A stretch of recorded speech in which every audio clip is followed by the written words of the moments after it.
E aí galera, beleza? Vamos lá para mais uma aula de língua portuguesa. Na aula de hoje a gente vai fazer a correção das atividades que nós realizamos na semana passada, tá pessoal? Então, vamos pegando o material, pegando o tanto a atividade que eu passei para vocês no MOB quanto a atividade do livro, tá certo? A gente vai iniciar pelo poema, pela atividade sobre poema, atividade que está lá no livro de vocês. Então, peguem o livro, acompanhem pelo livro e acompanhem pelo caderno a atividade que vocês realizaram. Então, vamos fazer aqui a leitura breve do texto do Manuel de Barros. Sobre o meu corpo se deitou a noite, como se eu fosse um lugar de paina. Mas eu não sou um lugar de paina. Quando muito, um lugar de espinhos. Talvez um terreno baldio com insetos dentro. Na verdade, eu nem tenho ainda o sossego de uma pedra. Não tenho os predicados de uma lata, nem sou uma pessoa sem ninguém dentro, feito um osso de gado, ou um pé de sapato jogado no beco. Não consegui ainda a solidão de um caixote, tipo aquele engradado de madeira que o poeta Francis Ponge fez dele um objeto de poesia. Não sou sequer uma tapera, senhor. Não sou um traste que se preze. Eu não sou digno de receber no meu corpo os orvalhos da manhã. Poema do Manuel de Barros. Então vamos aqui à interpretação desse texto. Manuel de Barros, considerado poeta das miudezas, publicou esse poema pela primeira vez no livro Retrato do Artista Quando Coisa. Você vê alguma relação entre o poema e o nome desse livro? Que relação a gente consegue traçar entre o que diz o texto e o título do livro onde ele foi publicado pela primeira vez, né? Retrato do Artista Quando Coisa. Essa atividade, pessoal, ela é bastante subjetiva, ela tem um caráter bastante pessoal. Vai depender muito da maneira como a gente interpreta o texto, daquilo que a gente enxerga, daquilo que a gente percebe, daquilo que a gente sente quando lê esse tipo de texto. Então, algumas respostas aqui vão estar muito embasadas naquilo que eu percebi ou naquilo que eu entendi do texto, tá certo? Não quer dizer que a resposta que vocês colocaram esteja errada. Então, vamos lá. Na primeira, nós temos sim uma relação entre o poema e o título do livro, né? Por que a gente percebe isso, né? Que o eu poético desse texto ele se compara a coisas do dia a dia, né? A uma casa vazia, a uma pedra, enfim. Tudo isso ele usa para definir os sentimentos que ele tinha, os sentimentos que o dominavam naquele momento, tá certo? Então a gente consegue sim relacionar ao título do livro onde esse texto foi publicado originalmente. 2. Os dois primeiros versos do poema contêm uma afirmação que contribui para criar toda a sensação que predomina no poema. Voltando aqui rapidinho. Sobre o meu corpo se deitou a noite, como se eu fosse um lugar de paina. Lembrando que aqui tem a explicação que a paina é uma espécie de... é uma fibra, né? Uma fibra bastante leve, que parece com o algodão. Na letra A, no primeiro verso, existe uma figura de linguagem que você já conhece. Que figura de linguagem é essa? Essa que a gente já estudou é a personificação, né? Se deitou à noite. Então ele atribui uma característica de um ser vivo a um ser que não é vivo, né? Que é a noite, o momento do dia. Então, isso é uma personificação, é uma prosopopeia. É você atribuir características de seres vivos a seres não vivos, ou características de seres humanos a seres que não são humanos. Letra B. Em sua opinião, a palavra noite tem algum significado especial nesse verso? Como você o interpreta?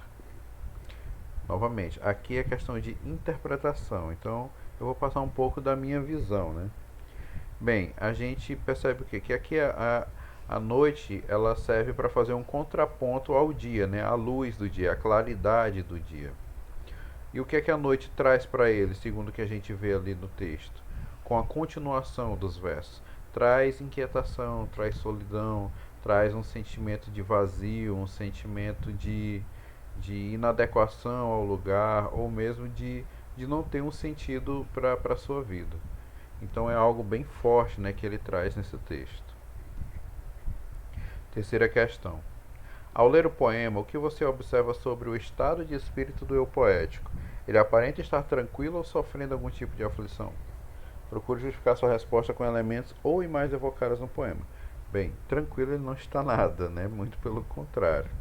Então a gente percebe que ele tá aflito, que ele está sozinho, que ele está inquieto, né? Vou até usando a palavra aqui, desassossegado, não tem sossego, ele não se sente em paz. E o que ele está buscando? Ele está buscando um sentido, ele está buscando um valor para a sua vida, fazendo comparações ou tentando aproximar as suas características com aquilo que o rodeia, né? Com elementos físicos que o rodeiam. E a gente percebe isso praticamente no texto inteiro, né? Quando a gente faz a leitura lá dos versos 2 até o 8, né? Já quase no final do texto, a gente percebe essa inquietação do eu poético. O que você entende pela afirmação do eu poético de que é uma pessoa com alguém dentro? Aqui nós podemos fazer várias interpretações. Uma possível é de esse alguém dentro dele seria a sua alma, né? Seria a sua essência. Pode ser também a sua personalidade, o seu jeito de ser. E o contrário disso aponta para a ideia de vazio existencial. Se não houvesse esse alguém dentro dele, ele não seria ninguém, não teria uma representação. Então esse alguém dentro dele pode ser isso, pode ser traços de personalidade diferentes que ele tem dentro de si, né? Algo que ele tenha que seja diferente daquilo que normalmente ele é ou ele aparenta ser. Enfim, como eu disse, é possível a gente fazer muitas interpretações a partir dessa ideia que o texto traz. Isso é uma coisa que eu acho fantástica em poesia, em poemas. Por isso é talvez a forma de arte que eu mais gosto, por conta de a gente poder explorar os significados, a interpretação, da gente conseguir viajar mesmo na ideia que essas palavras podem trazer. Muitas vezes até diferente daquilo que o poeta tinha como intenção, mas o que vale mesmo é aquilo que a gente entende do texto, né? O que o poeta queria importa mais para ele, né? Para a gente importa aquilo que a gente vai entender do texto. Questão 5. O eu poético menciona alguns objetos e lugares aos quais ele se compara de alguma forma. Por exemplo, item 1. Quando muito, um lugar de espinhos. Item 2. Talvez um terreno baldio com insetos dentro. Item 3. Não sou sequer uma tapera, senhor. Explique como essas e outras imagens evocadas pelo eu poético colaboram para expressar a sensação presente no poema todo. Percebam que aqui ele faz espécies de comparações consigo mesmo. Então ele se compara a um lugar de espinhos, ele se compara a um terreno baldio e se compara, né, se dizendo não ser nem mesmo uma tapera, né? Então vamos entender o que são isso e como funcionam, ou tentar entender como funcionaram essas comparações, né? Na primeira, quando ele diz, quando muito um lugar de espinhos, né? Um lugar de espinhos seria um lugar de sofrimento, né? E isso remete a ele estar muito solitário, ele está profundamente solitário. Imaginem aí, se ele é um lugar de espinhos, então ele é alguém ou um lugar, né, assim como ele fala, que espanta as pessoas, né, que faz com que as pessoas se afastem. O espinho machuca, o espinho causa dor, então isso faz com que as pessoas fiquem distantes, né, o que aumenta essa ideia dele estar solitário, dele estar isolado. 2. Talvez um terreno baldio com insetos dentro. Bem, aqui já remete a um lugar abandonado, a um lugar sujo, deixado de lado, né? Dando uma ideia de coisa morta mesmo. Quando ele fala insetos dentro, a gente pode imaginar insetos morando dentro de um resto de madeira, ou até mesmo de larvas de inseto, enfim. A gente pode imaginar muita coisa a partir dessa imagem que ele sugere. Não sou sequer uma tapera, senhor. Uma tapera é uma casa em ruínas, né? Uma casa que é incapaz de abrigar qualquer coisa, né? De trazer qualquer conforto. Ou seja, aquela ideia da casa que a gente tem de lar, né? De algo de abrigo, de conforto, de proteção, ele diz que não é nem isso. Ou seja, ele é incapaz de abrigar alguém, ele é incapaz de levar conforto a alguém, ou mesmo de abrigar algum tipo de sentimento, de ter dentro de si algum tipo de sentimento. A gente encerra aqui essa atividade, essa riquíssima atividade nessa exploração do poema do Manuel de Barros. Nós vamos fazer outras atividades, analisar outros poemas ao longo dessa semana, tá certo, pessoal? Quem sabe eu trago até um texto meu para vocês apreciarem. Bem, agora nós vamos para a segunda atividade. Esta já fala sobre os elementos que formam as palavras, né? A estrutura das palavras. Primeiro, um pequeno texto.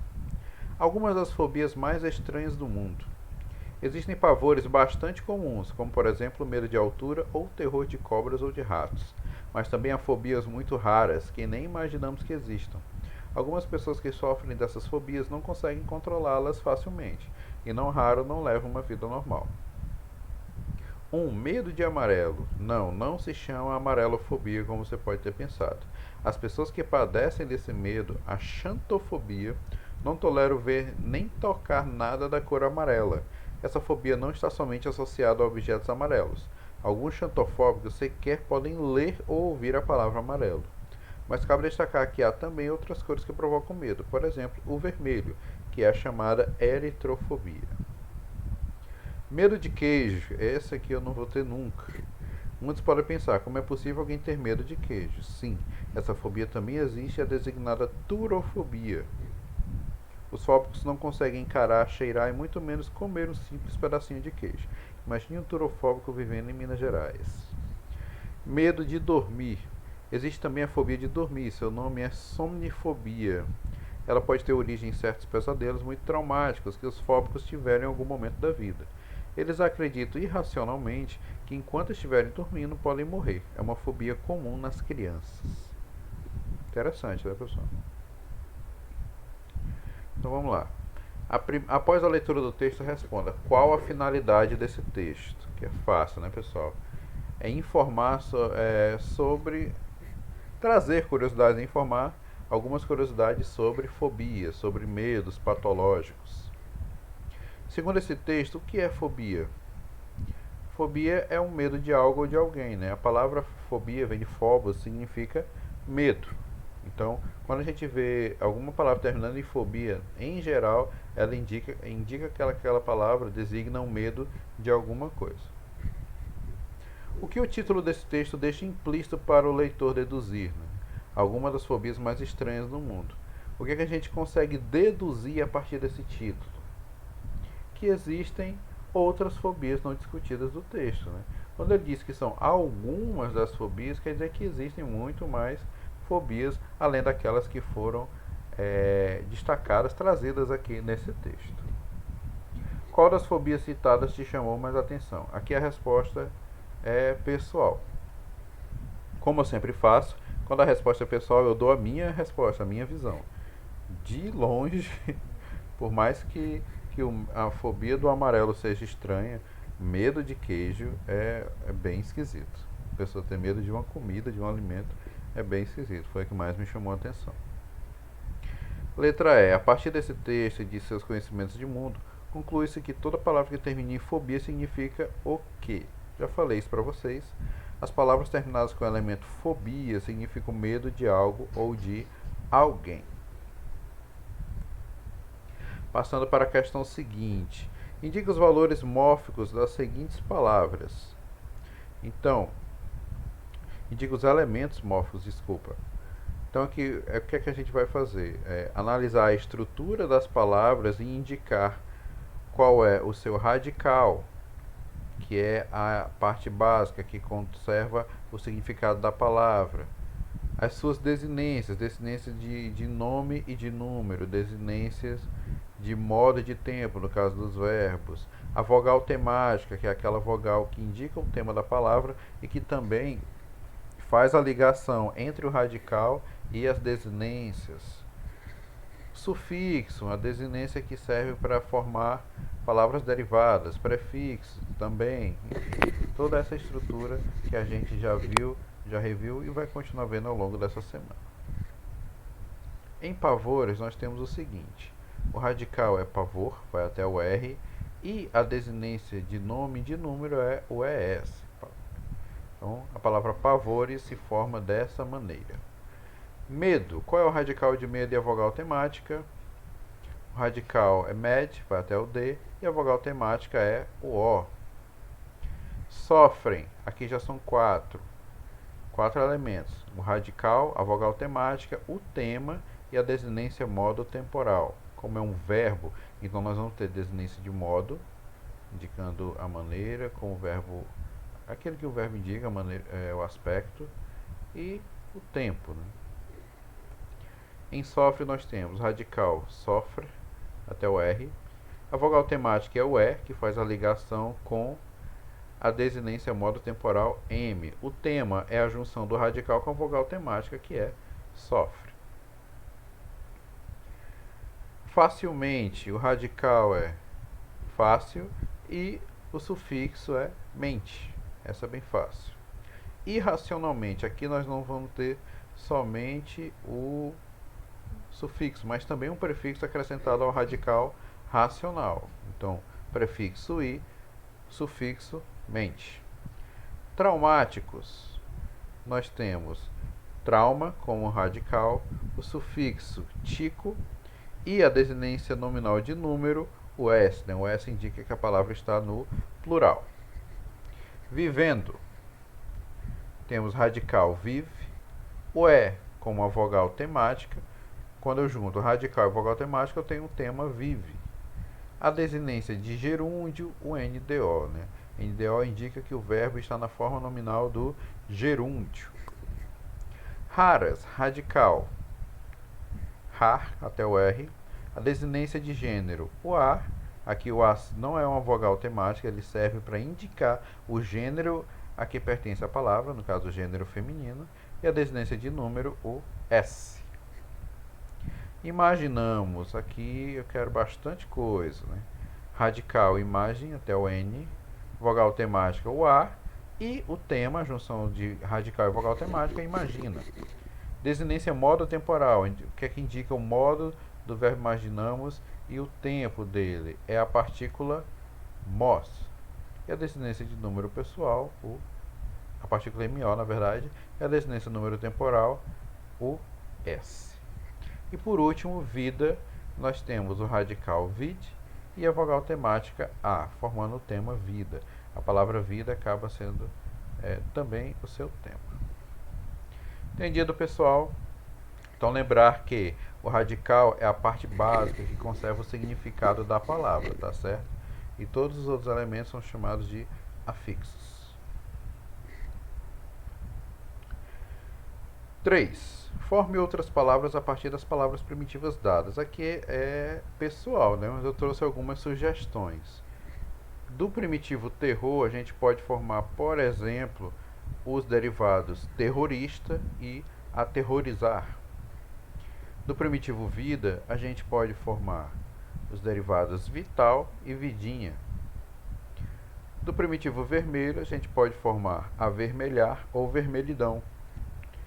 Do primitivo racional, a gente pode formar irracional ou racionalizar. E do primitivo simples, a gente pode formar simplesmente ou simplicidade. Reforçando, são sugestões, não são as únicas possibilidades, não são as únicas respostas corretas. Por último, sabe-se que fobia é um radical grego e significa medo de algo ou de alguém. Descubra o significado aproximado das palavras abaixo a partir de seu radical. Bem, talvez vocês nem conheçam o significado de todas as palavras aqui, mas essas partículas que estão destacadas em caixa alta são termos que a gente já viu em outras palavras e por isso a gente consegue ter uma ideia do seu significado. Quando eu vejo a palavra aeronáutica, o afixo aero me remete a quê? A algo relacionado ao ar, ou então a algo relacionado a voo. Autobiografia, autoanálise, autopsicografia. O que seria isso? Auto é alguma coisa que seja relacionado a si mesmo, a pessoa que fala. Cardiovascular, esse é bem claro, né? Bem óbvio. Cardio significa coração. Ortografia, grafia, grafar, escrever. Portanto, é algo relacionado à escrita, algo relacionado ao ato de escrever. E zoológico, esse talvez seja um pouco mais distante, né? Você só olhando a palavra é mais difícil de perceber. Mas como a gente ouve tantas palavras que usam esse elemento, então a gente sabe que zoo é relativo a animais. Pois bem, galera, a gente encerra aqui a nossa aula. Espero que vocês tenham compreendido. Caso não, entre em contato lá pelo chat Mob Família que a gente resolve essas paradas, beleza? Então, um grande abraço a todos e até a próxima aula. Só o último lembrete: essa aula não terá atividade, então vocês têm que marcar, confirmar a participação na aula lá no aplicativo do Mob Família, tá bom? Um grande abraço e até a próxima.